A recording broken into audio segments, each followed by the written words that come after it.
বলুন। নমস্কার কি স্যার। খবর? নমস্কার, কি খবর?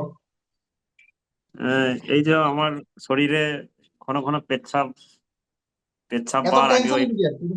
আমি রিপোর্ট গুলো দেখেছি আপনার, এত তো টেনশনের কিছু নেই, এত ঘাবড়াচ্ছেন কেন? বয়স কম কি আর এত বয়স হয়ে গেছে যে এই সব কিছু হয়ে যাবে? এইসব কি?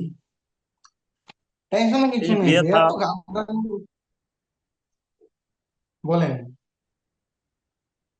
একটু তো টেনশন হচ্ছে। এই বিয়ে থা করেছি, একটা ছেলে আছে, আবার বলছে নাকি এটা জেনেটিক প্রবলেম, আরো ওই জন্য আরো টেনশনটা হচ্ছে।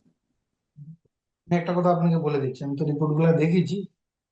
আচ্ছা। জেনেটিক ডিসঅর্ডার যে কথাটা আছে সেটা আপনার ক্ষেত্রে প্রযোজ্য না, এইসব সাধারণ ক্ষেত্রে। এইসব মানে এইসব সাধারণ কেস।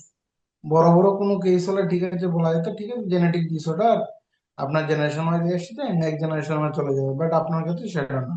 প্রথম কথা। আচ্ছা। দ্বিতীয় কথা, ঘাবড়ানোর কোনো কারণ নেই। তলপেটে ব্যথা হয়, ব্যথা হয়, ঘন ঘন প্রস্রাব হয়, সেটা হুম। সমাধান আছে। তো কিছু ভাবার চিন্তা দরকার নেই। প্রথম কথা, ফার্স্ট থিং, টেনশন থেকে বেরিয়ে যান। তারপর হচ্ছে যেটা করার করা। কি কাজ করেন এমনিতে আপনি? রাইস মিল, রাইস মিলে। নিজের রাইস মিল না? হ্যাঁ, আমার নয়, মানে হচ্ছে অন্য লোকের রাইস মিলে কাজ করি। আচ্ছা, মানে সারাদিন ধুলাবালি মানে ধুলো ঢোকে, হ্যাঁ, ধুলার মধ্যে থাকি। এই জন্যই কাজটা বুঝতে লাগে। রাত্রে খাওয়া দাওয়া কটার সময় করেন?